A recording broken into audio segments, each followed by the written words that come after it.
Dude, this is... Hey, how y'all doing? Hold on, one more time. How y'all doing? Cool. Hey, if you're with me, say I'm with you. One more time, because that was really bad. If you're with me, say I'm with you. All right, cool. All right, how many of y'all are ready for week 3 of Riddle Me This tonight? Okay, good. That was enough enthusiasm. We'll see. Hopefully it gets more as the night goes on. All right, y'all. Hey, let's go stand and make our way to the front. We got one worship song for y'all, and then we're going to dive right into it. Hey, come on. As you walk up, start clapping. Steven, give me some snare.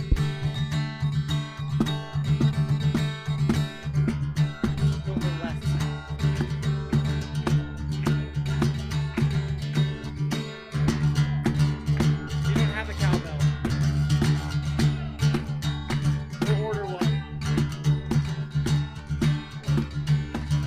Coming into the back.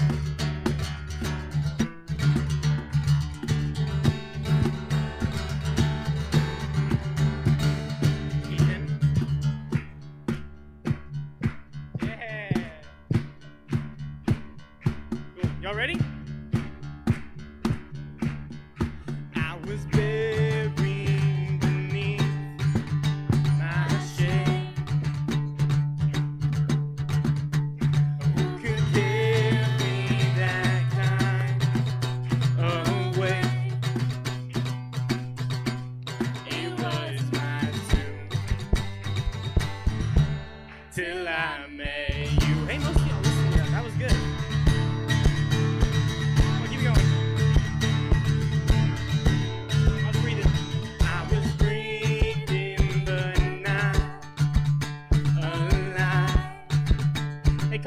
y'all are clapping back there. Come on. All my failures I tried. Colin, I still don't see you. There we go. Come on. It was my doom till I met you. Let's get a little louder.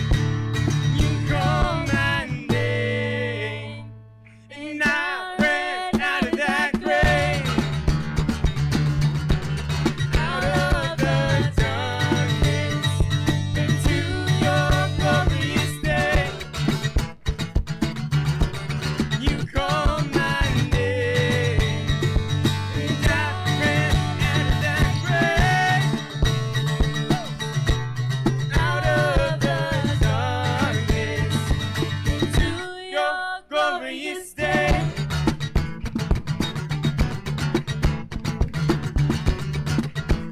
Come on, y'all. Now your mercy. Now your mercy has saved my soul. Now your freedom is all that I know. The only new Jesus when I met you. You call my name, and I ran out of that grave, out of the darkness, into your glorious day. You call my name, and I ran out of that grave, out of the darkness, into your glorious day.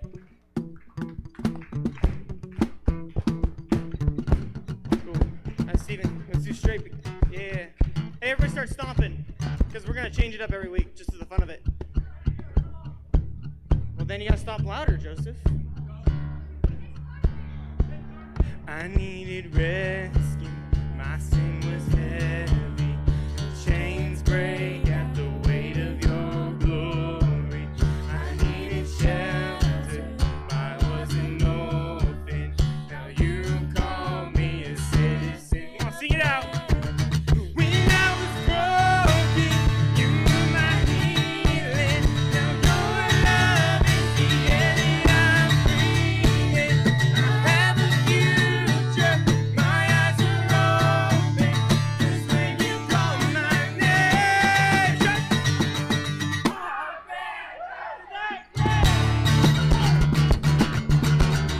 out of the darkness, into your glorious day.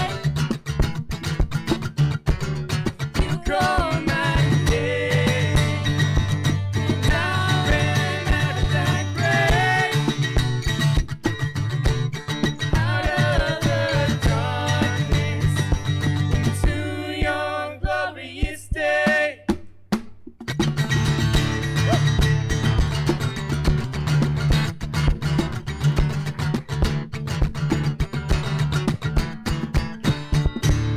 Woo, come on, clap it out. Hey, y'all are awesome. Y'all can make your way back to your seats. We got some announcements for y'all.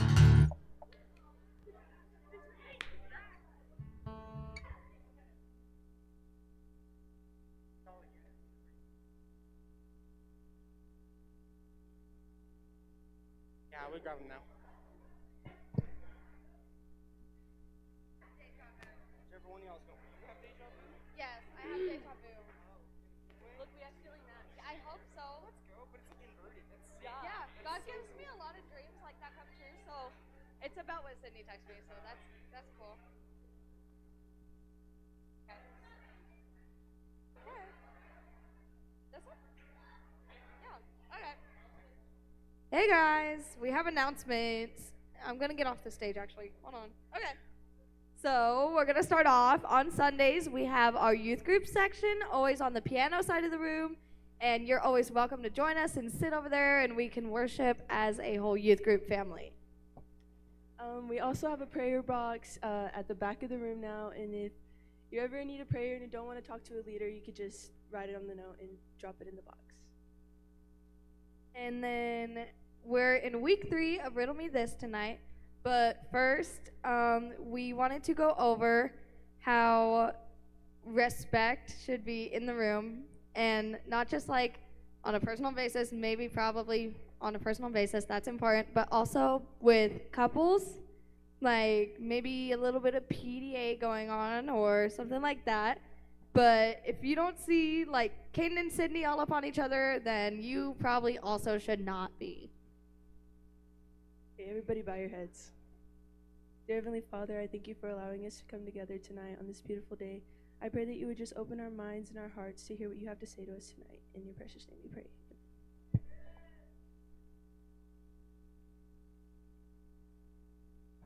Hey, clap for them as they go back. Cool. Hey, how are y'all? Wow, okay. Is it that good? You're good? All right. We got one person. Let's go. We're making progress. Come on. Okay, cool. How's school going? We're still good? Still strong? That's tough. Okay. I like always asking that because I always get a reaction from that when I ask y'all how school's going. Cool. If you are part of our leadership people that I had texted before this, do y'all want to make your way to your chairs?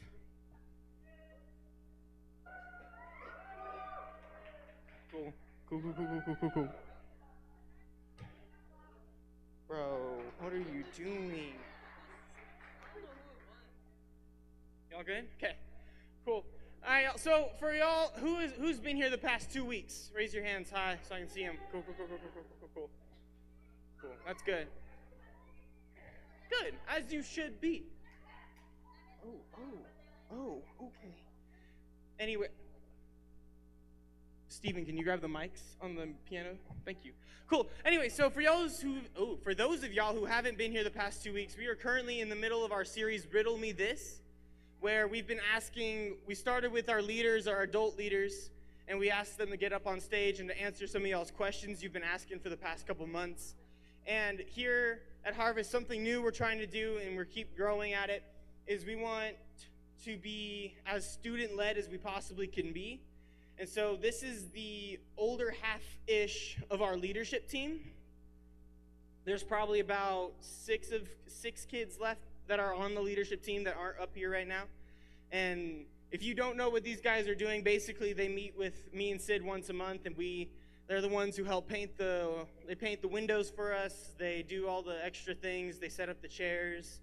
They do the little projects here and there that just make our lives easier. And so they've been stepping up in a lot of ways. And so in this week 3, I really wanted to get our student leadership up there to answer some of y'all's questions. Okay. If you're with me, say I'm with you. Okay, cool. So what's going to happen is while I go pick a chair to sit in, y'all are going to start with your name, the grade you're in, and when you started coming to Harvest, because some of y'all weren't always coming to the church. Some of y'all started later in life. So, did I look at you? Not intentionally, but I might have. My bad. I won't next time. All right, whatever.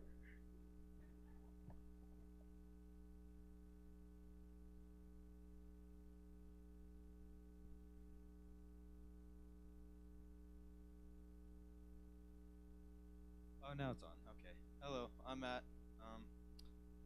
I'm a senior, and I think I've been coming to Harvest since 7th grade. Woo. Hi, I'm Mia. I'm a senior, and I've been coming to Harvest for 15 years. Yeah, how old Sophia is. I'm Chrislyn. I'm a senior, and I've been coming here since the 2nd grade. I'm Carissa. I'm a junior, and I've been coming here since like a little bit before summer, before Gateway. I'm Morgan, and I'm a sophomore, and I've been going here since maybe 9 years. I'm Lily. I'm a junior. I've been going here since first or second grade, I think. I'm Jake. I'm a junior, and I've been going here for maybe a year and a half. Dude, awesome. I'm Steven. I'm a sophomore. Been here for 16 years next week. Wow. I'm Charlize. I'm a sophomore, and I've been coming since 2013. Right? Quick maths. Yeah. What? Yeah, 2013. Cool. All right, so for y'all who aren't here, I'm going to sit here in my chair, and I'm going to read off questions from my iPad that y'all have been asking over the past month or two. Also, because I'm not for sure if we'll get to walk around the room tonight, but what we've added is my number is at the bottom left of the screen. So while they're talking, if y'all think of any questions you would like this group or our last week's group next week to answer, go ahead and shoot me a text, and hopefully I can throw them out there while they're all talking. Cool. And also, I'm really excited because like the beauty of this whole series was to be like all of us are Christians. We all believe in the same God, but we all have different walks of life and different opinions, and ultimately we still love the same God, and we still love each other too. And I think it's also cool that we have y'all students up there because like the adults have been through what all these kids are going through, but these guys are literally currently going through what everybody's going through. So it'll be really fun to get y'all's opinions on some of these questions. Y'all ready? All excited? Okay, let's do it. First one up, what would your dream job be?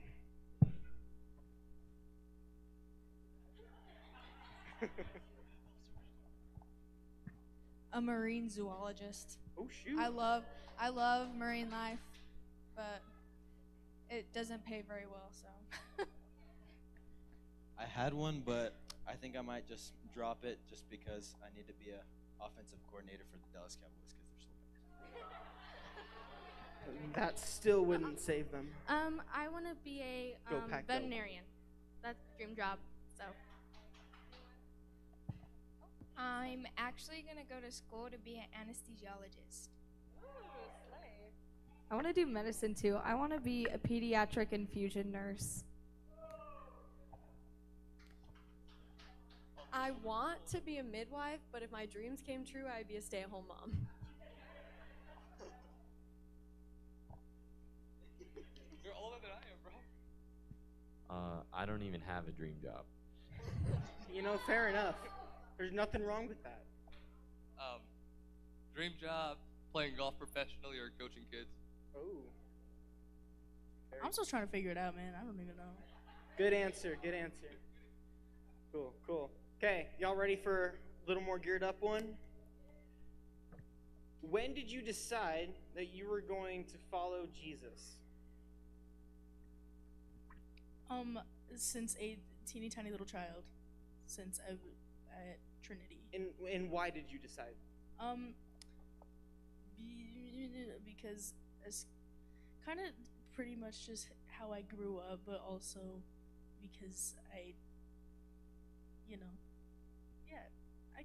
yeah. I'm trying to figure out the word. Why? I mean, I guess I was in a. If you were here for my testimony, I was just in a dark place, but most of all, it's because I knew that I was different from everybody around me, I guess. Like, God had called me to be something greater and not just to fit in, but to be different, I guess. And then, why? I don't know. I like change. Makes me uncomfortable. So, yeah.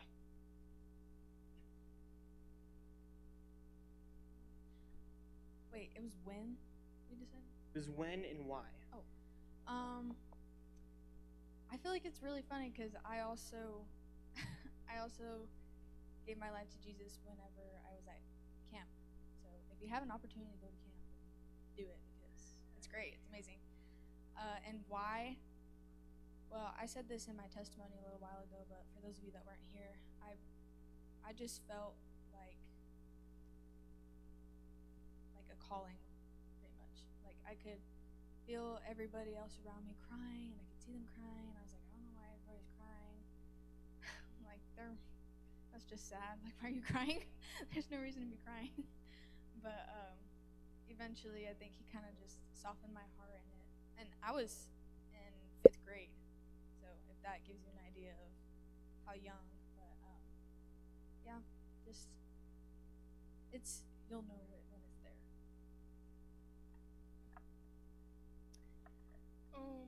I gave my life to Jesus at camp, actually, but it was mostly because, like, I would see my dad, like, press into God, like, really, really hard. And then I would go with my mom, and my mom just was, like, pick and choose when we wanted to go to church. And I was just kind of, like, confused on, like, why wouldn't she go, but my dad would, like, if we didn't go, I was in trouble, because I would complain I didn't want to come. And so I was like, I have to make the decision and decide to, like, see what God is about. And then, like, at first I kind of, like, gave up because I wasn't getting what I wanted, like, right off the back. And then, like, there was, like, a situation, like, where I wanted to be with my mom, because, well, a lot of y'all don't know, my mom lives in Dallas. So I wanted to be with my mom, and I was very upset and confused on why God wasn't letting that happen. So I just, like, kind of told him, like, if you're, like, really what my dad makes you out to be, like, tell me why. Like, why I can't be with my mom. And he revealed to me, like, in every single way he could, that maybe my mom wasn't the person I wanted to be with, but she's not, like, a bad person. Like, I needed to be here for my dad and for his safety and for my brothers. Okay. I think I first decided to follow God, like actually follow him when I was like maybe 7 or 8, because I was born Catholic and I was kind of raised Catholic for like 4 years, 5 years, but I kind of went through the same thing. And my dad and my mom were like split households, so I'd go back and forth, and my mom was always like, oh, we need to go to church, and my dad was like, you know what, it's a Sunday, sleep in, go to bed. And so I was like, okay, well, why is this so important to my mom, and why is it not important to my dad? So it got me thinking, and my mom met my stepdad, that I call my dad now. She met my dad around like when I was like 6, maybe 5, 6, and he was like, hey, Felicia, I think you should send Carissa to this little like scripture camp, and they would just like teach kids the Bible. And that's when I learned like John 3:16. Everyone knows that one, Lord knows. And that kind of did it for me, because I was like, I don't know, in that moment I felt like I didn't have to be as alone switching back and forth. Like, I felt like in all the uncertainty, there was at least one thing I knew that stayed constant, and that he would always be there no matter what. So I decided to grow in that. And then I wasn't like fully devoted. Like, I was there, I was like, okay, I like this, I like where this is going. And then I finally decided, once I knew I had a community in it, when I had friends, I had a best friend, Bailey Rutherford, not Rutherford, I had Bailey, what's her name, Lily? Bailey Ragsdale. I had Bailey Ragsdale. Lily went with me to church for a while, and I had them around me, and it made me feel so loved. And I think having that community alongside having a true relationship with God constantly, that's what pushed me to continue growing in that relationship with him and them. I grew up in church, like, since I was very little, so it's kind of hard to, like, pinpoint a certain time. But one time that comes to mind is, like, when I got baptized. It was a long time ago, but, like, that was when I really realized that, like, this is real, and this is, like, I'm gonna do this, and that's pretty much it. I gave my life to God in 2013. I was either 6 or 7, and I was still going to First Baptist. I gave my life to God because of my best friend Carmen. It was like we grew up together in church, and our parents were constantly pushing us. And to this day, it's still like whenever I have issues, I go to her. And so it's like that friendship kept us together, and it helped me grow closer to God, because I know, like, if I'm having struggles, and I go to her, it's always going to be, have you talked to God or pray? Like, this is what the Bible says. And so through that, I became like closer to God.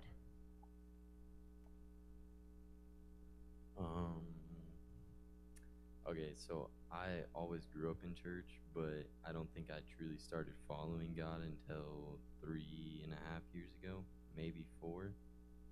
And I only started because we went through some family stuff, and I was dealing with my own struggles at the same time, and I never truly knew how to balance it all until we went to Oregon, and I went to church with some family I have there and met some really cool people, and then that's when I decided to start following God.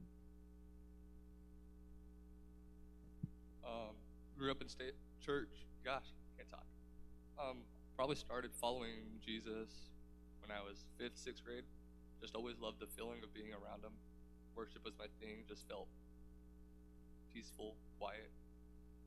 Always chaotic in my household, so Jesus was the way out. I have a much better answer than just, so I, in like 2018-ish, I was going through a really, really dark time in my life, like dealing with suicidal thoughts, depression, all that, and like truly following him and reading the Bible, praying every day. I started in 2020-ish, whenever COVID happened, because I was also grounded for some stuff, and so I had nothing pretty much, so he was kind of my way out. Oh my Lord, what is happening? Please help. What is happening? Okay, so I lost track, man. Yes, 2020. 2020, I was cut off from like life. So God and church was my only social life then. So that really pushed me to genuinely follow him and have him walk with him with my life. Yeah. Oh. Okay. Well, so that kind of segues into another question. Like, have you ever went through a really dark time, and how you could still be going through it, obviously. We're still walking through life and y'all are young, but how do you handle the darker moments of your life? If that makes sense.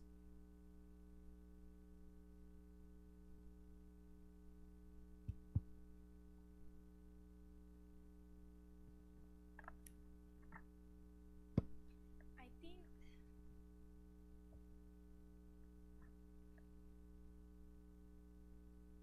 the hardest point that I went through was probably every single divorce I've gone through.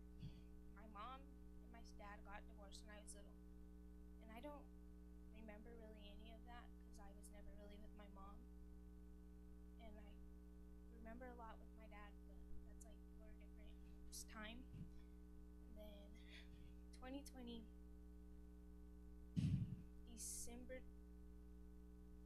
29th, I was going to a softball tournament in Lubbock, and before I left, my dad didn't go with me. Before I left, my dad told me that him and my stepmom divorce papers got signed. That really hurt because I have 2 little brothers, and it just felt like I was getting them taken from me. And then December 23rd of last year, I got another phone call from my stepdad saying that him and my mom got a divorce. And that really hurt because my stepdad was my best friend. And I was really upset with my mom, and I texted her and I told her, like, I never want to see you again. Like, you're the reason why he left. Like, I don't understand. Like, I was just very upset and lost. And now they're trying to make it work, and those were like really hard because when you watch someone you love so much walk out of your life, like they never, like especially my stepmom, when she left, I was very, very, very upset because me and her have gone through a lot, like a lot. Like, we hated each other at some point, I'm pretty sure. And I think turning to God was probably the best thing I could have done. But for a little bit, I pushed him so far away because I didn't understand. Like, I didn't understand why. Like, I was just like, God, like, if you loved me, why would you take, why would you take my first family from me? And then not only that, you took, like, my stepmom and my little brothers from me. And at first, when I pushed God away, I didn't want nothing to do. Like, I would just come to church just to be here, to check it off the list, so my dad wouldn't get mad at me. And then my little brother came into my room one day, and he was like telling me bye, because he had to go with his mom. He grabbed my hand, and he said, Sissy, and I said, yeah. He said, I don't want to go. And I think that just like, that was like, okay, like, you have to go to God, because if you don't go to God, like, you're just gonna be in this hole that you can't like, get yourself out of. And it really sucked, but I think that was probably like the hardest. And it's not fun. So like, if any of y'all like can go through that, like, I've gone through it 3 times. Like, I'm here. Like, please don't be scared to find me, text me, call me.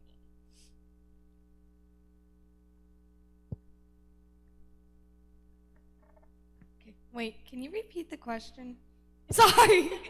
I'm sorry. I want to make sure I'm getting it right. Nope. We had a moment. Have you? I was paying such close attention to her. I just like forgot and got lost in her story. No. I'm sorry. I felt that. So, have you ever gone through a really dark time in your life, and what really got you through it? Okay. Or are you currently going through a dark time in your life, and what's helping you the most? Okay, because I forgot the second part, but we're good now. Cool. Thank you. Cool. Okay. So, it's like the darkest part of my life so far, but it's kind of my favorite because I have used it before. For Lead the Cause, we got to go out, like, and we got to tell people our testimony and tell them what we've gone through and try to, like, reason with them and be like, hey, you're not alone. Like, oh, you've gone through that? Me too. So, mine is kind of hopefully not common, I hope. But, so as I said, I had split parents, and I lived with my dad sometimes of the week. I lived with my mom and stepdad sometimes of the week. And so in middle school, it was going to be my first, like, I had my first day of school already, but it was going to be my first day of school at my dad's house. So I was so hyped up. I was like, oh my God, I am a 6th grader now. And I was like so excited. I like had everything packed. I had my backpack. I was so excited. And then I get to his house and he is drunk. And I was like, yes, DiGiorno for dinner. I was like, I don't know. It was so bad. You had to realize at this point, I had been sneaking out of his house in the middle of the night with my mom's help because he got so drunk so badly for the past year or so. So I was like already used to this. I was like, okay, I'm just gonna call my mom, leave in the middle of the night, it'll be fine. No, it was not fine. And so I go, get in the shower. As soon as I get out, I'm like, hey, did you make the pizza? Because it smells like something's burning. And he didn't start the pizza. The oven was like about to catch on fire. And so I was like, okay, well, what are you drinking there? And he's like, a Coke. I was like, that's not a Coke, sir. So I was like, okay, well, I'll just go to my room. We'll be fine. Just get ready. We know how to handle this situation. And that's when he started banging down the hall, like leaning on the walls. He could not walk straight. And he came into my room. Long story short, off came the belt buckle. Off came the pants. I was laying in bed. He got in the bed. He would not let me go. And my father, he was so bad with me talking to my mom. He did not want me talking to my mom on his time. I would get grounded for texting her, or if he caught me texting her sometimes. So I had my phone under the pillow because that was part of the emergency sneak out of the house protocol. I was like, under the pillow. So I was laying here like this, crying because it could go off at any minute and he could get mad at me, and he's like holding me in, locked in. So I like rolled out and he pulled me back in, and the phone like went off a little bit, so I was scared. And then I was like, okay, if I roll out really fast, he won't hear it. So I rolled out really fast, and he was out cold. Like, this guy, out cold. So I ran to the bathroom crying. And I was like, Mom, will you please come get me? Like, he did not need to, that whole bed situation, whatever like else happened in that bed I don't want to talk about, did not need to happen. And of course, it was nothing like too extreme, but it was nothing a father should have for a daughter. And so I was calling my mom, crying her, texting. It was like 11:30 at that point at night. And I was just locked in the bathroom crying, hey, come get me, calling her over and over. But she had just had my baby sister, so she wasn't answering me. So I kept calling my stepdad, crying over and over, come get me, please. Like, Jared, wake up. And then he finally called me back, and he's like, hey, what's wrong? And I was like, he did it again, but this time I can't take this anymore. And he was like, okay, I'm coming to get you. So we go home. The police have to show up because we're finally like putting it on record. And they just start asking me all these questions, and it was overwhelming for an 11-year-old girl. I was like, okay, can you talk slower, or like, can you use dumb words? Can you like use some slang, like something? And it was just like, I don't know how to explain it. It was just something you would never expect to go through as an 11-year-old.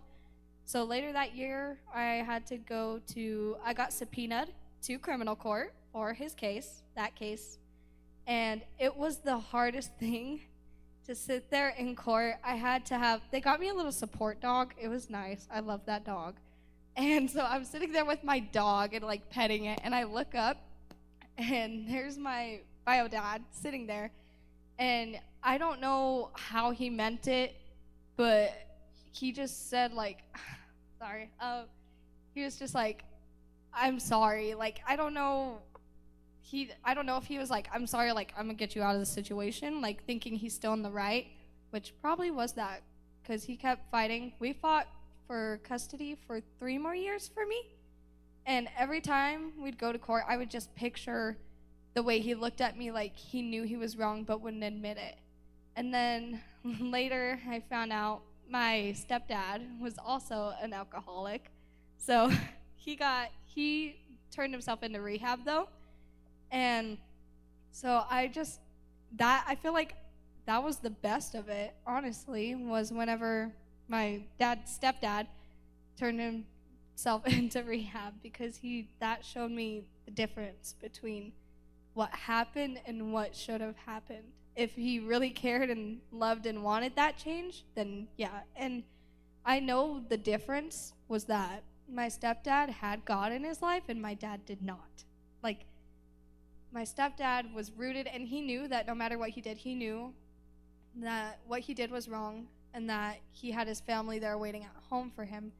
And my bio dad did not. And in that whole court case, me and my mom were just praying like, okay, let's just, God, get us through this, and it's going to be fine, and we'll be happy, and it'll be so great. And then that did happen, but then it like went back to the whole alcohol thing with my stepdad. And then we did it again. We're like, okay, just get us through this.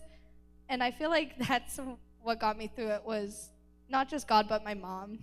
My mom has always been such a big part of getting me through that. Sorry. She just is so faithful no matter what. She just encouraged me through all of it. Like, Chris, don't give up faith on him. Like, even in the darkest times when I found out my bio dad had moved away and I couldn't even see his face around Artesia because it would make me like, I saw him at Fens and I ran behind a freezer. So I looked like a creep hiding behind a freezer, trying to hide from him. And throughout all of it, she was like, it's okay. Like, just chill. No matter what happens, God is there for you. So just trust in him no matter what. I guess I'll go. Luckily, I haven't been through anything really, like, traumatic, but I've definitely had my deep, dark parts, like, with, like, insecurity and, like, just overwhelming, like, sadness about whatever, and, like, just not, like, being good enough, feeling like I'm not good enough, and just all growing up, just not feeling like I'm good enough. And the part that really helped me was finding good people to be around and not going with the wrong crowd, and finding like my godly friends and people who would want me to come to church, because at some points I don't want to go to church. I'm tired of this. I want to go home and I want to go to bed and I just want to lay there and I just want to not be around anymore. But just to really find people who want you to go to church and just want you to follow God. That's my advice. Find some good people to be around.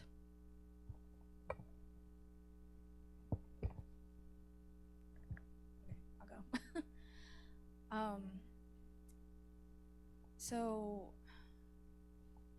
just to start out, I'm completely healed from this. God has completely taken it out of my life, but I struggled with really bad anxiety, and like so bad to the point to where I would put up this front because I wanted to look cool, I wanted to act cool in front of everybody, I wanted to be everybody's friend, and I just wanted to be not popular, but like I just wanted to be known and make sure that I was known, because I wasn't friends with all like the popular kids, you know. But so I'd put up this front and I would just be like if I'm not like this, then people are not gonna like me. And it was so bad to the point to where at like every night I would just cry and I would bawl till I couldn't breathe. And I don't know if any of you have ever like cried so much to the point to where there's no tears and you feel like your lungs are burning and you're screaming, but nothing's coming out. It's painful, and I don't know if there was some sort of spiritual attack on me, but I always cried out to God asking, why do I feel like this? I just want to feel normal. I don't want to feel like this anymore. I hate feeling like this. And eventually I would like cry myself to sleep pretty much. But one day he kind of opened my eyes to seeing why do you care? Like why does it matter so much to you? And I started to get into like the book of Revelation, and it's scary, but it's just it reminds you how temporary this world is. And I always say how it's what we do here as Christians, we want to bring people to God, and in order for that to happen, we have to fully trust him ourselves and believe in him and be faithful. And like just our ultimate goal is always to get to heaven and bring people with us. But once he said that, I stopped, and I didn't. I mean, I met Matthew, and he was really the only person who I talked to about anything, because I started to shut myself off to everybody else because I didn't care. I started to not care so much about their opinions. And through that, it was just lots and lots of prayer. Prayer is my thing. Worship is a lot of thing for others, but prayer is just having a conversation with God like he was your best friend in the world. And yeah, it's just, if you talk to him, he'll be there and he'll answer. And I'm not good at reading my Bible, but I really try to read my Bible as much as possible. You know, I'll look up verses on the internet and be like, what's a verse for me to memorize to be able to like get over anxiety, kind of. And obviously there's so many in the Bible, but just really having faith and prayer was what got me through it all.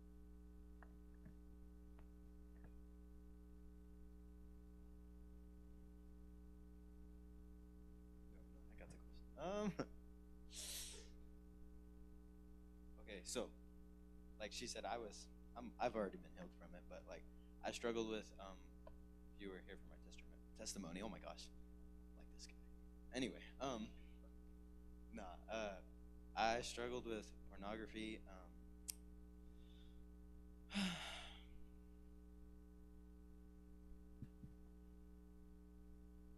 I don't know. I obviously not to y'all, but to other people, I struggle to tell this testimony because I think it's become the norm. Like everybody thinks it's so normal, and so like whenever you tell somebody that's not from the church, they're like, "Oh, that's whatever." I'm like, bro, you're lying to yourself. Nah, but yeah, I struggled with that. But the way I kind of dealt with it was probably finding the right group of people to surround myself with and getting out of situations like that. The moment you put yourself in a situation you know that's not going to be right for you, you got to tell yourself, think of something, just get out of that situation. Don't even think of that situation, like don't even go there to begin with. That's kind of how just find the right group of friends. Don't put yourself in those situations and ask for help. That's the biggest thing. I think I started like I was fully invested. I think my 8th grade year, 7th grade. I started coming with Mia, but that's weird saying her name. 'Cause I usually just say hey. It's my wrist game. But anyway, no, I think 8th grade was when I fully started, like, I guess trying to better my relationship with God, because I was kind of like she was. I saw all these people crying, and I kind of just showed up for her. Anyway, but I showed up for her, and I was seeing all these people just like cry and pray and like close their eyes, and I was like, oh man, this is some weird stuff. I was like, I need to use the restroom. Then I would just sit in there, and then I was like, okay, this is also weird. I'm sitting in a restroom where people, do their business. So I'm like, yeah, I'm out of here too. So I went back, and then I was like, what the crap am I doing? Like, I know that I've been called to be different, and I was like, I mean, the least I could do is try. And so I think, I don't really know. I think it was sometime around this year, or like February, I think. But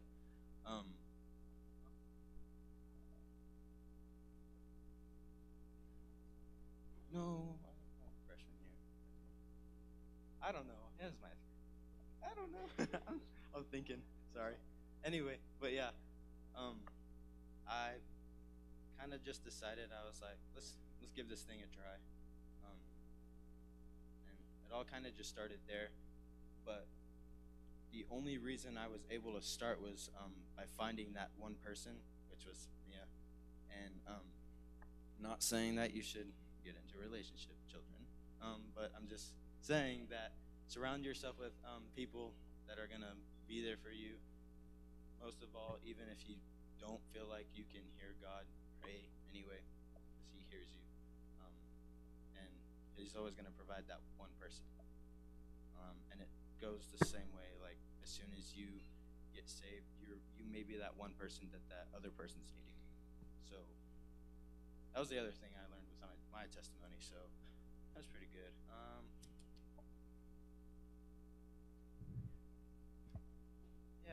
Okay, I'm gonna pass the mic. Anyone else? I'm weird.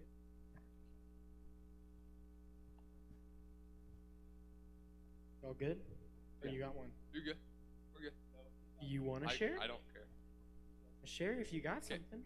Ask the question one more time just so I'm okay. It's okay. You ever been through a dark time in your life? Okay, we're And good. what got you through it? Well, probably Zia started struggling with anxiety, got banned, a dumb ban, in band, kind of goes where Matt wasn't surrounded around the best people in that class because of the dumb trombone section. Oh. while we're in class, a kid decides to look up porno videos.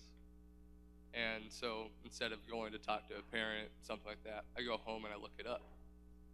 Then slowly get more addicted. And then 8th grade became a daily routine. And then just got worse and worse as in COVID, and everything just sucked.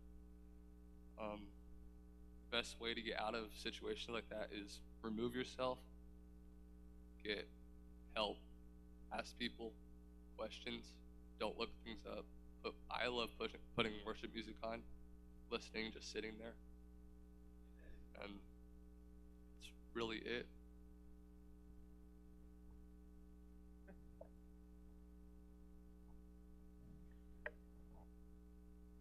Good? Okay. Cool. Hopefully we have time for one more, and then I want to end tonight a little differently than we did the past 2 weeks. Do you think students today feel pressure to be something that they are not? And why? I definitely think so, especially experiencing it myself, because so I'm in both band and choir, and there's so much pressure that gets put on me because okay, I'm sorry, Miss Parker, but I'm dissing on you real quick.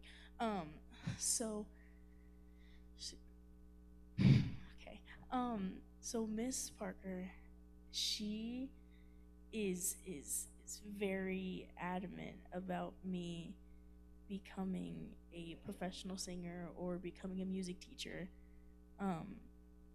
and honestly, I don't like children that much. I'm not gonna lie. They frustrate me so much, and I know that if that's okay, not important. Anyways, so that is a big pressure thing. So I know students, a lot of times we get pressured by teachers to be something that we don't want to, as well as other students, especially like if we choose the wrong people to be around, because like I'm trying so hard to find the right words. It's Can you re-ask the question? Re-ask it. Do you think students today feel pressure to be something they're not, and why? Okay.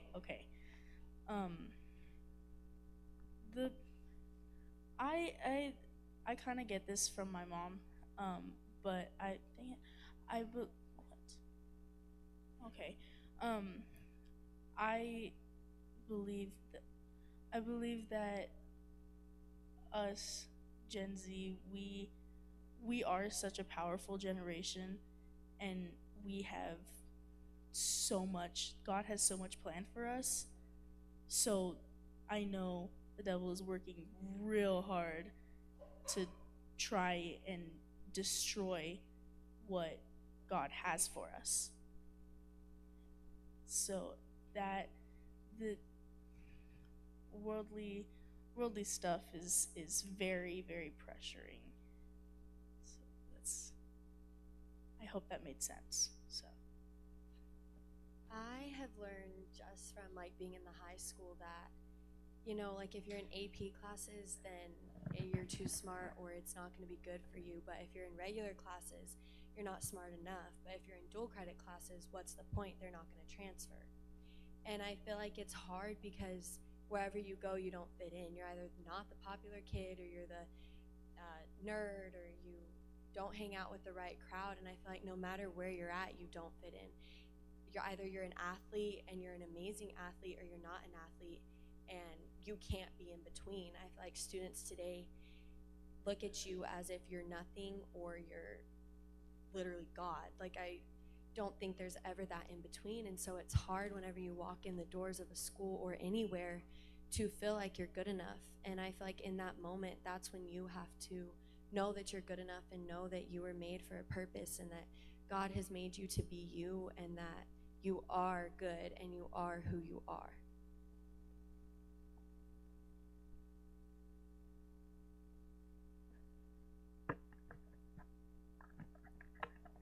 I think yes, just because if you pretty much like what Lily said, if you don't have the friends that people want you to have, or if you're friends with somebody that is not liked, everybody just around, if you're not liked and your friends, people will go and tell them stuff so they don't like you either, and it's just kind of hard because that's not what anybody should want for anybody. And you don't need to fit in anywhere. You really don't. People aren't gonna like you when you're an adult, and they're not gonna like you when you're a teenager nor a kid. So it doesn't really matter. And that's kind of how I am. I kind of don't care, and it's kind of bad that I don't care, because I care. I don't care. I don't care, and it's scary, but it's also protecting myself, because if I cared, I would not be I probably wouldn't be as strong as I am, because it's pretty bad. Ooh, it's pretty bad. But okay, well, I'm just gonna sit here until you go to cry. Okay. Wait, what was I saying? Oh, yeah, just don't try fitting in, because it's not, there's no point. Just be you. Let God lead you in the way where he wants you. He's going to use you where he wants you. And one thing I've learned really a lot is God puts people in my life that need Jesus. And it's really scary for me, because I'm not the best Christian I should be, very far from it, but no one's perfect either. And there's just it's kind of scary, but like I said, God is going to use you, and if there's people that enter your life that need Jesus, just really, really try to be the Jesus that they need. And if you don't know, read the Bible. And if you don't think the Bible's really helping, I guess you could say, I talk to my dad a lot about people that come in my life with problems, because there's some problems that kids come in my life, and I'm just I don't know how to help you, because I've never been there. And I think our generation, or us teenagers, high school kids, a lot of y'all are pressured to go out and party. Partying is not the way to go. Promise, seen it, done it, don't do it. It's just, that's the devil really really trying. I saw this thing, and it was why is drinking a sin? And it that really hit, and I think that's kind of when I was I can't continue to sit here and do this anymore. So it was said back then the devil used alcohol to possess the people that he was affiliated with, I guess. I can't really remember what it said, but it was saying something alcohol pretty much possesses you, because that's why when you get drunk you don't remember anything. And if you have friends that are trying to peer pressure you, get help, and don't be someone to be give into it, because once you give in and you let it become an addiction, it's very hard to get yourself out of that position. And I've never I've never got myself into the addiction of drinking. I've only tried it one time, and it was not the best ever, but I watched my dad abuse alcohol in the very worst way anybody could have ever abused alcohol. So really just let God lead you. Like don't try to fit in for your friends, because real friends aren't gonna make you fit in or want you to fit in. Like, friends are gonna be your friends.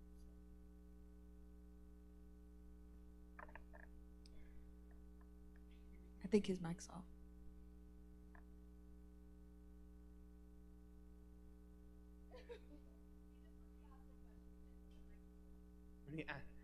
Okay. Do you think? Is it good now? Hello. Ah, yes. Let's go. Okay. Okay. Do you think students today feel pressured to become something that they're not, and why? Were you just asking for the question, or are you going to answer? Poor Jake. Because he was like, So I do think that students are under a lot of pressure between, I mean, every high schooler is under the pressure of needing to go to college and needing to figure it out.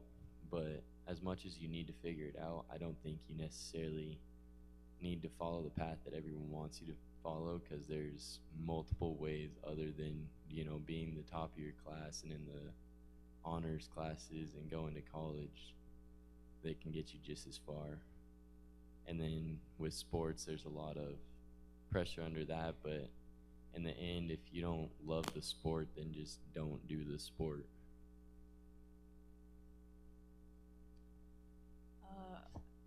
again, I think yes.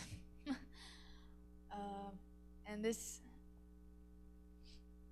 really, it's hard for me to express this in a way that's not so, like, blatant and outright.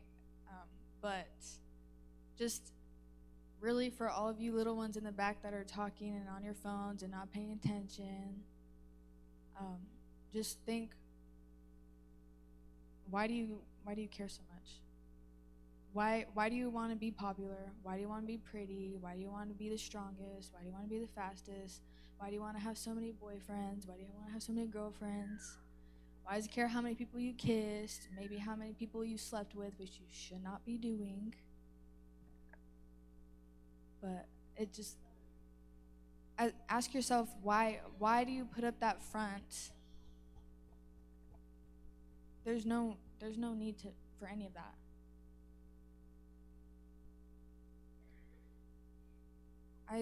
It's hard because today we have,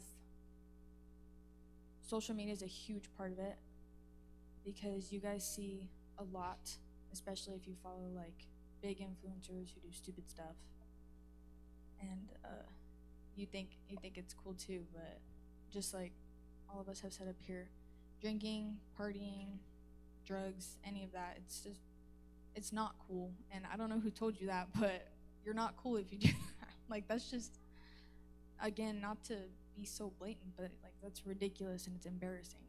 Like, I've never done those things, but I don't want any of you to go down that road, because it's hard to get out of from what people have told me in their own testimonies who have gone through that. But this world and the people in it, they're always pressuring somebody to do something, and the only pressure that you should feel is to get closer to God, is to grow your relationship with Him, and to not care. Like, why do you care? And some of you guys may be like, oh, I'm fine, I'm perfect. Check your pride. That's all I gotta say. Okay, so I think there's a lot of pressure, especially for us high schoolers and younger people. But so I think it's mostly, definitely there's peer pressure from our peers, and like that we should go party, we should go do drugs, vape, all of that. But then I feel like we also put a lot of pressure on ourselves to be perfect, to have that perfect body, to be the perfect person, be smart, be everything. But And I feel like we just need to like not do that as much, even though it's really hard. But so there definitely is a lot of pressure, and there's a lot of pressure from say like our parents. They want us to get good grades, but they don't really know what we're dealing with inside. And there's also like they want us to get good grades, go to college, and succeed in life. But it's just really hard sometimes. So I want y'all to know that we're here for y'all, and they're here for y'all too. And so yeah. I just wanted to like say that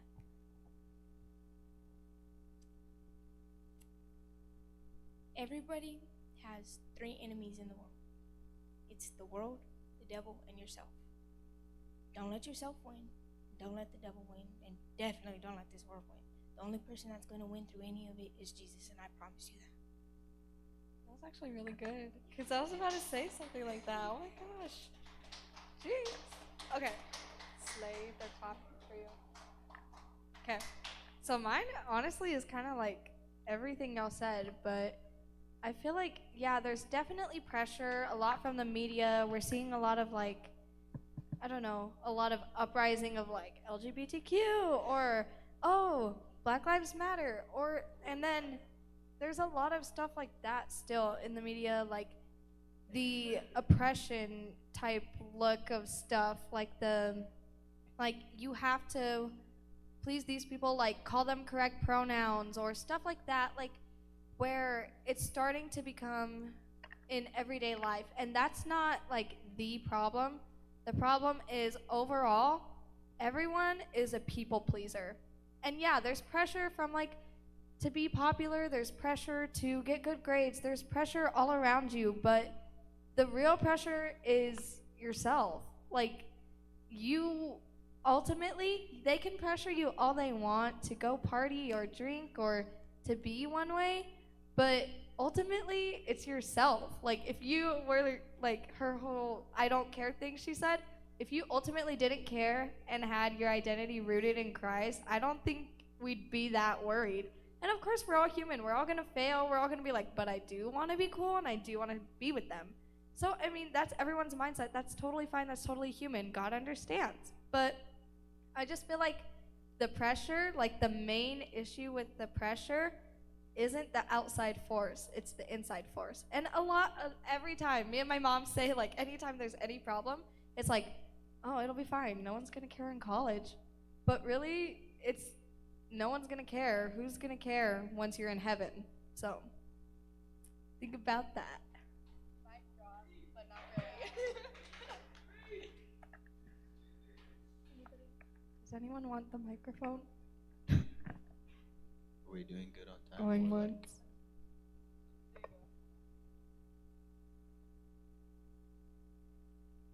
Okay. Yes. We're gonna end a little bit differently. So, Chrislyn, could you come down on the carpet and share what you feel like sharing?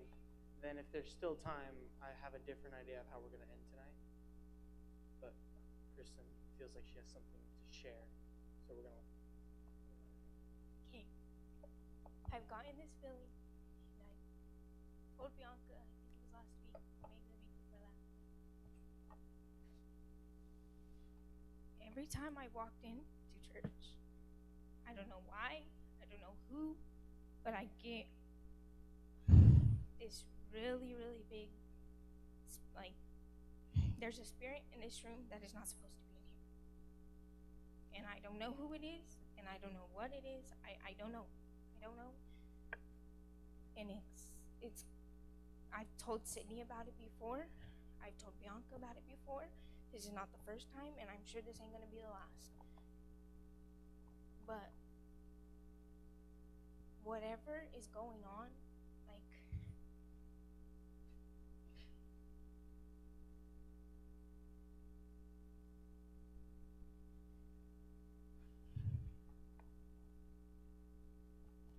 whatever is going on, whether it's school, home, anything, I don't know, just go to God. I don't know how else it's really hard to explain. like what I'm feeling to people who don't understand. And if you understand, then you get it. But I just know, I don't know who it is. God hasn't revealed that to me. Maybe He will. But there's a spirit in this room that is not supposed to be in here, and I get a really, really big heaviness when I step into this room, and it's not okay. Because eventually that spirit's going to attach to somebody else. Then it's going to go to somebody else. And it's just going to keep going to each and every single one of y'all. And that's not what I want. So what I'm going to do is we're going to stop that spirit now. And that spirit has to leave this room today. Because the next time I come in this room, I do not want to feel that spirit attached to neither one of y'all. Or any of these kids behind me. I don't. If you go through something at home, at school, mentally, you want suicidal thoughts or anything, there's leaders, there's high school kids that care and love you. If you need help or you need someone to talk to or you need someone to pray for you, find somebody, please. Don't let the devil just hold you, because it's not a place where you want to be. It's not. I watched somebody let the devil take over, and I will never watch that happen again, because it is the scariest thing I've ever seen. So please, I don't know what it is. I really don't. I can't explain it. It's just, it has to go. It really does. It can't be here no more, because God is going to use every single one of you in a way that y'all aren't ready for. And maybe He already has, and that even goes for the leaders. He's not done with nobody in this room, because if he was done, you wouldn't be standing on this earth right now. And we're gonna respond. We're gonna have the leaders hit the lights in the back, and the adults can be upset with me if they're upset with me. I don't care. Could all of y'all now join Chrislyn and stand next to her? You can put the mic down. Good. Could y'all find some worship music on Spotify real quick?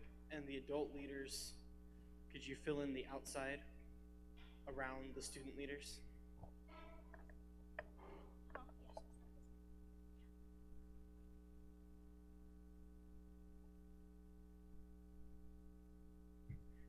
While we get music up here, hey, could all you students stand up for me real quick?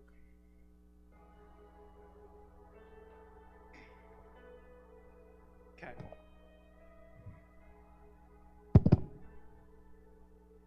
Give me 5 minutes. We'll see what happens. It might go longer. But I only plan to take up 5 minutes, okay? The music's gonna get loud for the first 2 minutes, and I just want y'all to sit in your chairs. Or not sit, stand, kneel, whatever you need to do, but stay in your place.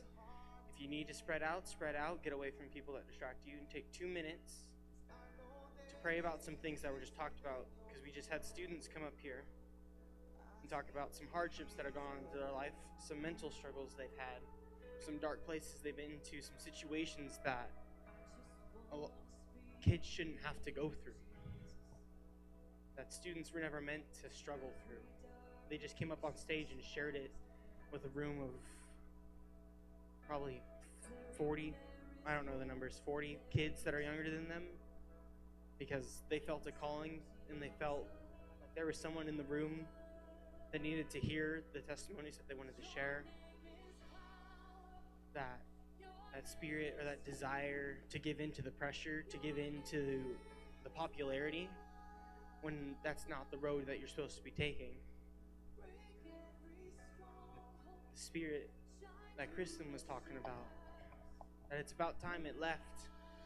Because sure, I know at least one of you is feeling that way, but more than likely it's multiple. Because you're never alone, which is crazy to think about, because if you're a believer, you're never alone. When you're an unbeliever, you're never alone. And when you're in the dark places, and you're in the darkest moment of your life, there's someone that's probably not that far out of reach that's also in the darkest place of their life right now. The first 2 minutes before the adults get here, we're going to take time and just pray over everything these students shared with y'all, whatever's going on in y'all's lives, whatever darkness you feel inside of you, whatever anxieties or pressures that you felt like giving in or that you have been giving into, just take that time, just reflect for the next 2 minutes, okay?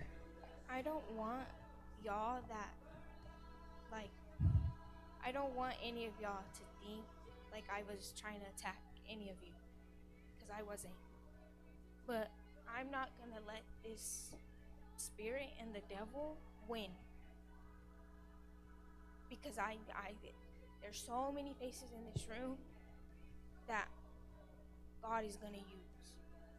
Whether you want him to or not. And it may not be you that has the spirit. It may be your friends, your Frank. I don't know. But if it's your friends, check your friends. Because it's now coming attached to you and you're bringing it into this house and you're not going to. Because he's not going to win. I promise the devil's not going to win. It's all of us against one person. We can't let him win. I promise we can't. And we're not going to. Seek him, seek him. Come on.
Okay.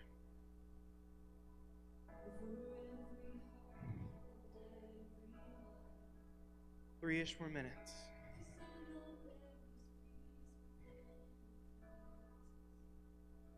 There's a lot going on. There's a lot of things happening. I don't care if you come up by yourself. If you want to come up in a group of people, that's more than okay. Because I love the mindset of no one walks alone, because we're all in this together. But for the next 3 minutes, if you feel you need prayer for in any way, in anything that we talked about tonight, if you need something prayed out of you, if you need something prayed for, make your way to a leader. We have Katie, Billy, Holly, Joseph, Jake, Lily, Morgan, Carissa, Chrislyn, Mia, Matt, Steven, Charlie, Jordan, Sid, Daniel, Rainey, Bianca. We have all of our leaders. Find someone. Get to someone. It could be a high schooler. It could be an adult. Take a friend. Take a group. Go by yourself. Whatever you need to do, get the prayer you need. Come on, let's get it. Come on, make your way. Find someone, find someone, find someone. Come on.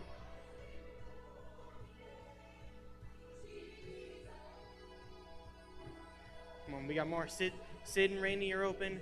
Daniel's open. I'm open on stage if you want to come up. Pray for your friends. Come on. Come on.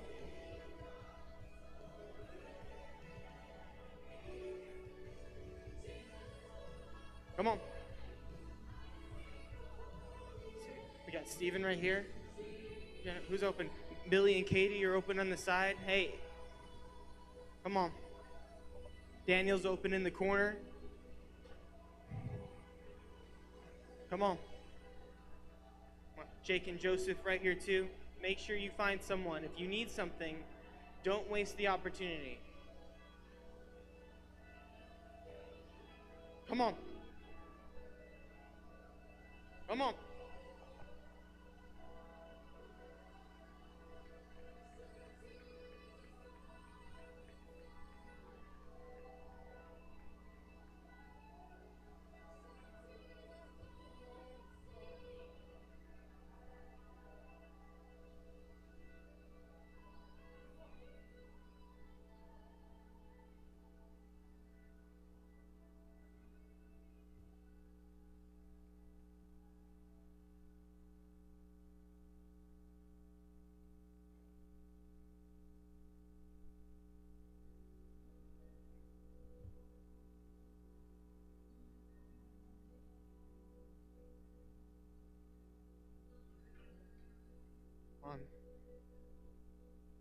There's a lot of leaders. Mia's here. Come on. Come on. There's nothing too big, nothing too small. Whatever is on your mind, whatever you're feeling, don't try to shake it off. Don't try to push it down. Don't let it go. Come on.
Come on, come on.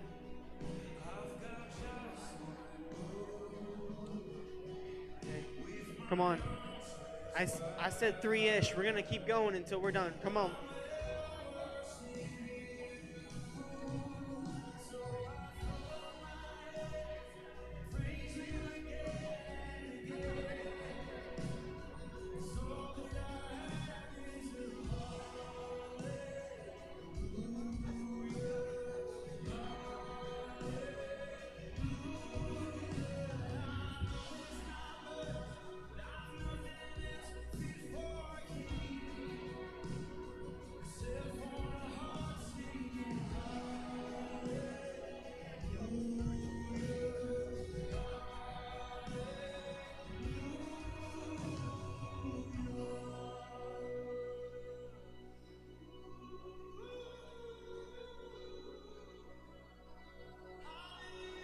Come on, come on.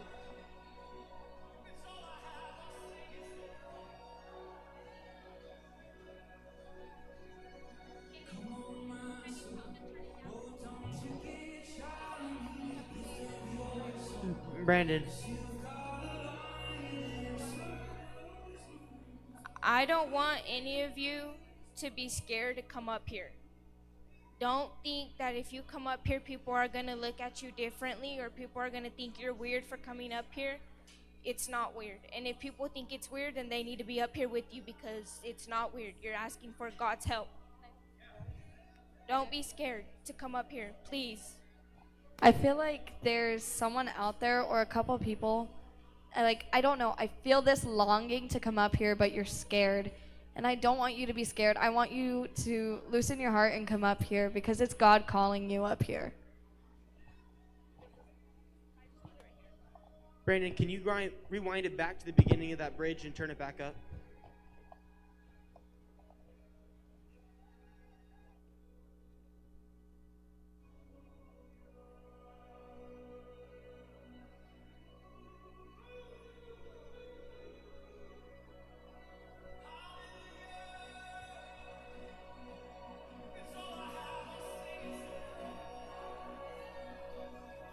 Come on, come on, come on.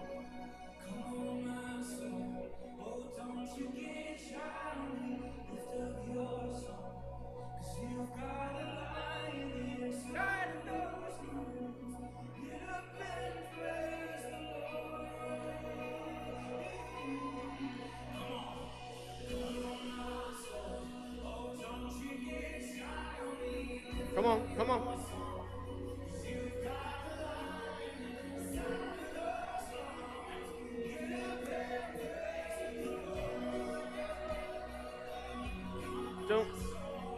Don't leave with it. Don't leave with it.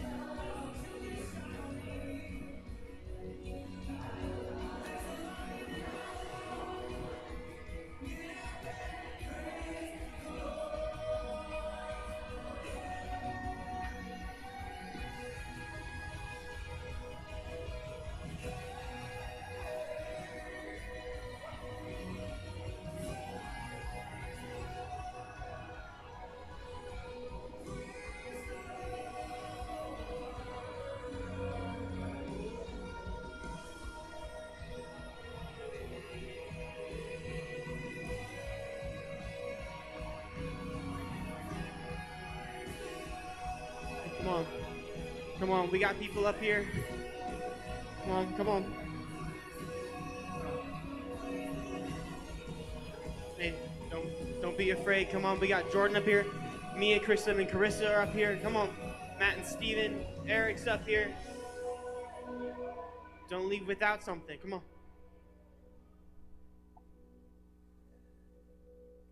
So I throw up my hands, praise you again and again. So I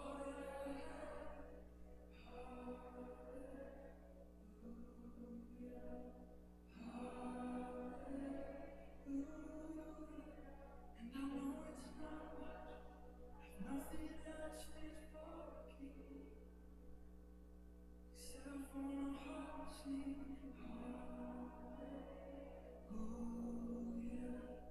hallelujah,